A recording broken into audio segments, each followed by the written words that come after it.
2025 ಮುಗಿದು 2026 ಶುರುವಾಗ್ತಾ ಇದೆ. ಸಾಕಷ್ಟು ಭರವಸೆಗಳು ಜನರಲ್ಲಿದ್ದಾವೆ. ಏನು ಹೇಳಕ್ಕೆ ಬಯಸ್ತೀರಿ ಜನರಿಗೆ? ಇದು ಜ್ಯೋತಿಷದ ಭವಿಷ್ಯದಲ್ಲಿ ಹೇಗೆ ಅಂದರೆ, ಒಂದು ಸಂಕ್ರಾಂತಿಯ ಫಲ, ಇನ್ನೊಂದು ಯುಗಾದಿಯ ಫಲ. ಸೂರ್ಯನನ್ನು ಮೊದಲು ಮಾಡೋದು ಒಂದು, ಚಂದ್ರನನ್ನು ಇಟ್ಕೊಳ್ಳೋದು ಒಂದು. ಈ ಸಂಕ್ರಾಂತಿ ಫಲದಲ್ಲಿ ಸೂರ್ಯ ಉತ್ತರಾಯಣದ ಕಡೆ ಹೋಗ್ತಾನೆ. ಇದು ವಿಶೇಷವಾಗಿ ರಾಜರಿಗೆ, ಮಹಾರಾಜರಿಗೆ, ದೊಡ್ಡ ದೊಡ್ಡ ವ್ಯಾಪಾರಸ್ಥರಿಗೆ, ದುಡಿಮೆದಾರರಿಗೆ ಬರುತ್ತೆ ಇದು. ಹೀಗಾಗಿ 14 ಸಂಕ್ರಾಂತಿ ಕಳೆದ ಮೇಲೆ ಈ ಭವಿಷ್ಯವನ್ನು ಹೇಳ್ಬೋದು. ಯುಗಾದಿ ಕಳೆದ ಮೇಲೆ ಮಳೆ, ಬೆಳೆಗಳು, ರೈತರದು, ಜಗಜೀವನ, ಭೂಮಿದು ಹೇಳ್ಬೋದು. ಈಗ ಅತಂತ್ರ ಇದೆ ಈಗ ಅಲ್ವೇ? ಈ ಅತಂತ್ರದಲ್ಲಿ ಹೇಳೋದು ಕಷ್ಟ. ಒಂದು 26 ಸ್ವಲ್ಪ ಕಷ್ಟ ಇದೆ, ಹೇಳ್ತೀನಿ ಯುಗಾದಿನ ಮುಂದೆ. ಸಾಕಷ್ಟು ಜನರಿಗೂ ಕೂಡ ಒಂದು ಹೊಸ ನಿರೀಕ್ಷೆಗಳು. ಈ ವರ್ಷ ಬಹಳಷ್ಟು ಕಹಿ ಘಟನೆಗಳು ಬಹಳಷ್ಟು ಜನರಲ್ಲಿ ಆಗಿ ಹೋಗಿದ್ದಾವೆ. ಇದಕ್ಕಿಂತ ಕಷ್ಟ ಆಗುತ್ತೆ ಮುಂದೆ 26.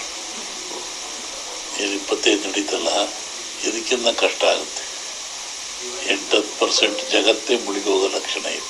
ಯುಗಾದಿಲಿ ಹೇಳ್ತೀನಿ ಅದೆಲ್ಲ. ರಾಜಕೀಯದಲ್ಲೂ ಸ್ವಲ್ಪ ರಾಜಕೀಯದಲ್ಲಿ ಹೇಳಿದ್ನಲ್ಲ, ಮೈಸೂರಾಗಿ ಸಂಗಮೇಶ್ವರನಲ್ಲಿ ವನೈ, ಆದರೆ ಒಳಹಡ್ಡ ಬಂದಿದೆ. ಹಿಂದೆ ಹೇಳಿದ್ದೆ ನಾನು, ಹಾಲು ಮತ್ತು ಸಮಾಜದವರ ಹತ್ರ ಅಧಿಕಾರವನ್ನು ಬಿಡಿಸ್ಕೊಳ್ಳೋದು ಕಷ್ಟ ಅಂತ. ಅವರಾಗಿ ಬಿಟ್ಟರೆ ಅವಕಾಶ ಇದೆ, ಇಲ್ಲದೆ ಹೋದರೂ ಕಷ್ಟ. ಸಂಕ್ರಾಂತಿ ಕಳಿಬೇಕು, ಆಮೇಲೆ ಅರಸನ ಭಂಡಾರ, ಬಡ್ಜೆಟ್ಟು ಇದೆಲ್ಲ ಆಗಬೇಕು. ಆದಮೇಲೆ ಅವರಾಗಿ ಬಿಟ್ಟು ಸಾಧ್ಯ ಇದೆ, ಇಲ್ಲದವರು ಕಷ್ಟ ಇದೆ.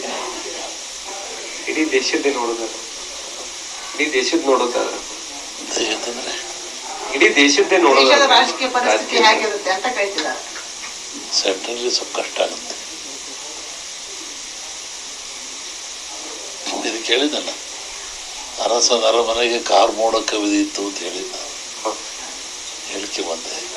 ಇದನ್ನು ಮೊನ್ನೆ ಹೇಳಿದ್ದಲ್ಲ, ಸಂಕ್ರಾಂತಿ ಕಳಿಬೇಕು, ಆಮೇಲೆ ಅರಸನ ಭಂಡಾರ ಬಡ್ಜೆಟ್ಟು ಕಳಿಬೇಕು. ಅವರಾಗೆ ಬಿಟ್ಟರೆ ಅವಕಾಶ ಇದೆ. ಗುರುಗಳ ನನ್ನೊಂದು ಪ್ರಶ್ನೆ ಇದೆ. ಮಹಿಳೆಯರಿಗೆ ಇರುವಂತ ಬಂಗಾರದ ಬೆಲೆ ಇಷ್ಟೊಂದು ಹೆಚ್ಚಿಗೆ ಆಗ್ತಾ ಇದೆಯಲ್ಲ, ಇದಕ್ಕೆ ಯಾವ ರೀತಿ? ಮತ್ತೆ